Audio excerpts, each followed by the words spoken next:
Kita panjatkan puji syukur kehadirat Allah Subhanahu wa taala karena di pagi menjelang siang ini Allah masih memberikan kesempatan untuk kita semua untuk bertakarub kepada Allah sekaligus mengingat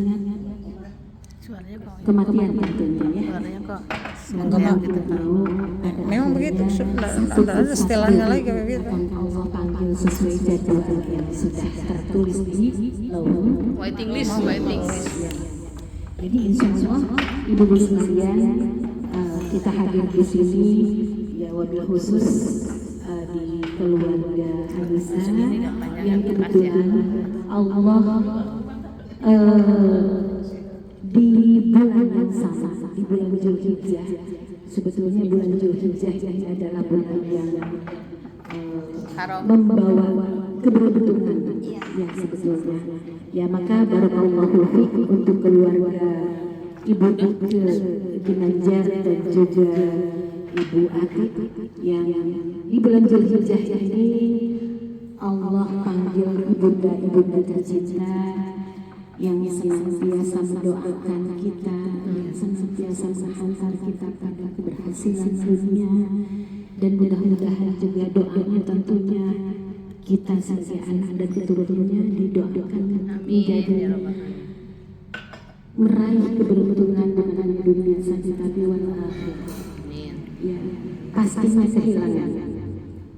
Karena terbiasa kita kalau dengan ibu itu kan bagian dari yang Allah dan Rasulnya itu sudah mengatakan bahwa surga ada di tempat telapak kaki ibu. Doanya seluas bumi dan langit. Maka saat ini mungkin semua itu sudah selesai.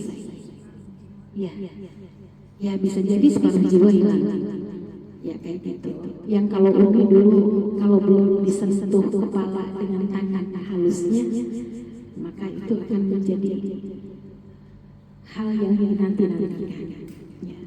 Oleh sebab itu, wabil khusus ibunda, Ibu Ike, Ibu Hajah, Ibu Hajah Momoh Fatimah binti Kartadimaja dan juga Ibunda Hajah Khadijah binti Abarumalang yang di bulan Zulhijjah ini telah Allah panggil sesuai dengan takdir ya akhir hayatnya yang luar biasa indah.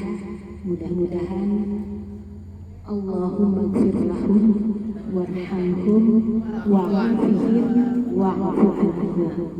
Ya, mudah-mudahan orang tua Bu Ike, orang tua Bu Ati, dan orang tua kita semua yang hadir di sini yang sudah pulang menghadap Allah, Allah ampuni dosa-dosanya, Allah rahmati dan Allah kumpulkan bersama orang-orang saleh dan Allah kumpulkan juga bersama kasih Allah Nabiullah Muhammad sallallahu alaihi wasallam,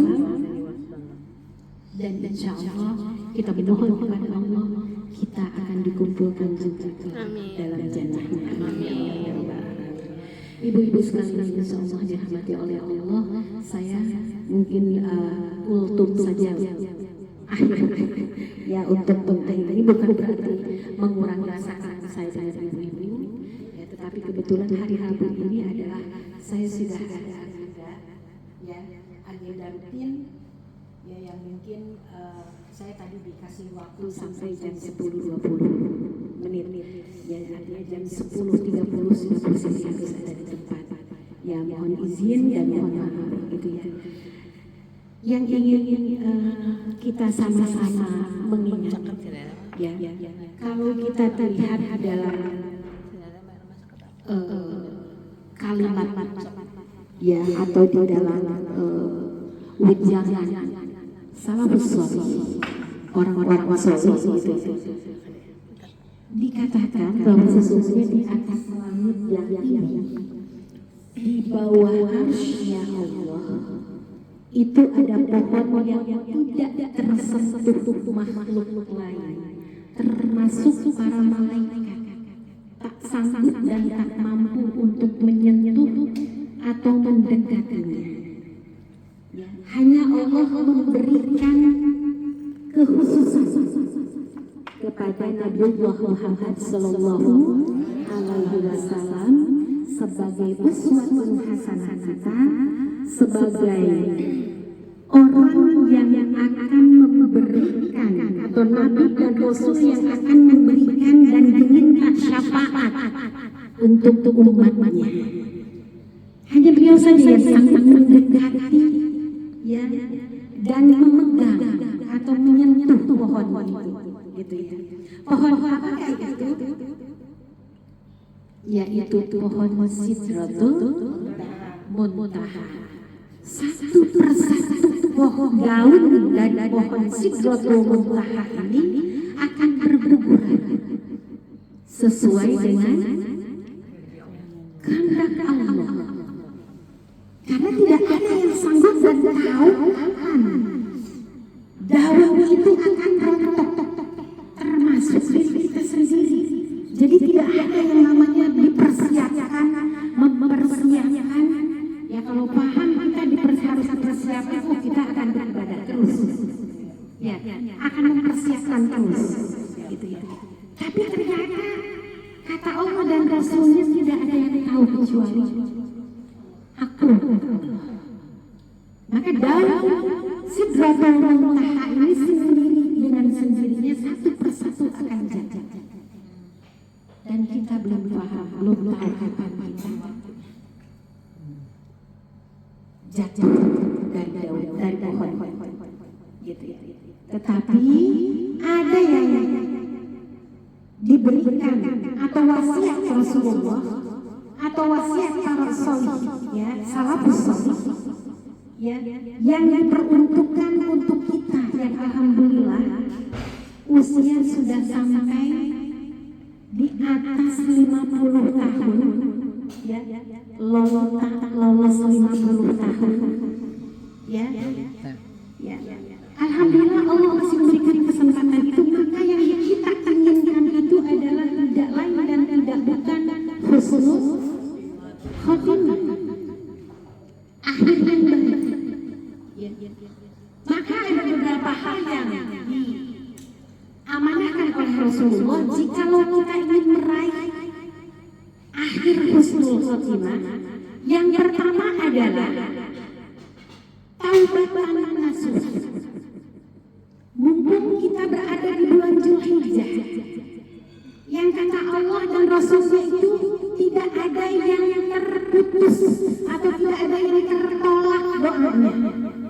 Maka berbaca untuk memohon ampun kepada Allah, taubatan nasuha, baik untuk diri kita taubatnya, untuk orang yang kita cintai termasuk ayah bunda kita. Ya, minta kepada Allah di bulan yang mulia ini. Perbanyak doa, Allahumma ghfirli wali walidayya warhamna warhamhuma kama rabbayani shaghira.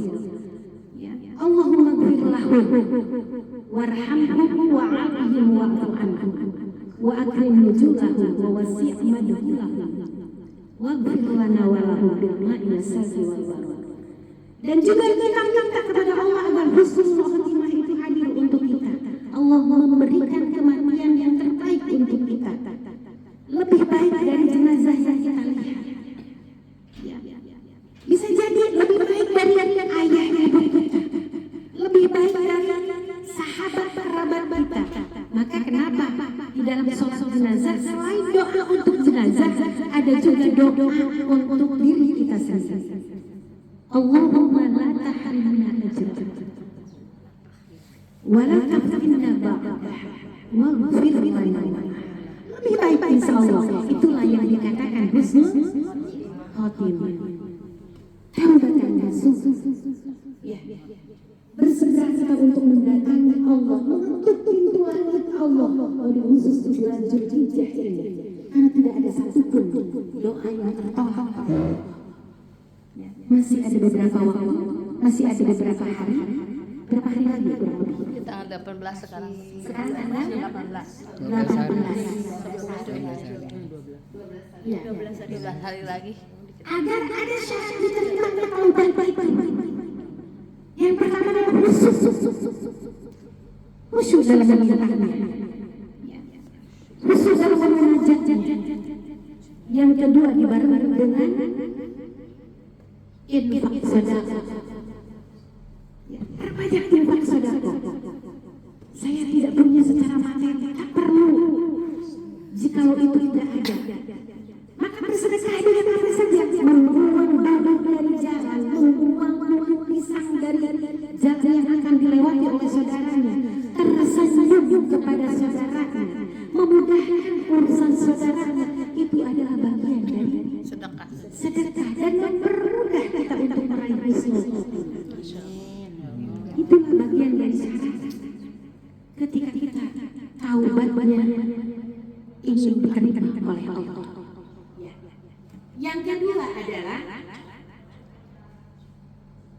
menjaga sholat hingga akhir hayat. Menjaga sholat hingga akhir hayat tentunya, ya, karena kita sudah paham inna sholata tanha 'anil fahsya'i wal munkar. Ya, ataupun di dalam hadis yang lain bahwa sholat itu memang tiangnya agama. Maka dirikan sholat dengan sungguh-sungguh, dengan sesuai dengan pembelajaran yang sempurna sebagaimana sholatnya Rasulullah Sallallahu Alaihi Wasallam. Ya. Dan bagaimana agar sholatnya itu khusus dan baik dan diterima oleh Allah Subhanahu Wa Taala? Maka jadikan, kata Rasulullah, ketika waktu sholat sudah hampir hadir, maka persiapkan diri kita dengan cara berwudu. Ya, awali dengan zikrullah. Ya, makanya kalau di masjid kita suka dengar namanya tarhim. Ya, tarhim itu bukan hanya sekedar ketika Ramadan saja. Ya, kalau di Sunda apalagi di Pasundannya, setiap masjid, ya, setiap masjid itu setiap menjelang waktu sholat 5 waktu itu sudah ada setengah jam atau 1 jam sebelumnya, namanya tahrim. Ya, 15 menit menjelang. Karena itulah yang menjadi syarat kita sholatnya khusus dan sholatnya diterima oleh Allah Subhanahu Wa Taala.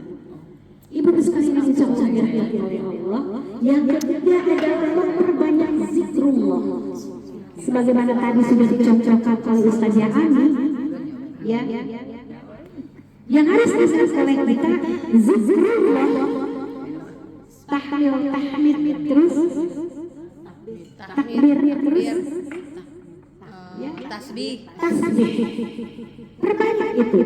Atau subhanallah, kalau disingkatnya subhanallah walhamdulillah wa la ilaha illallah wallahu akbar. La haula wa la quwwata illa billahil aliyyil azim.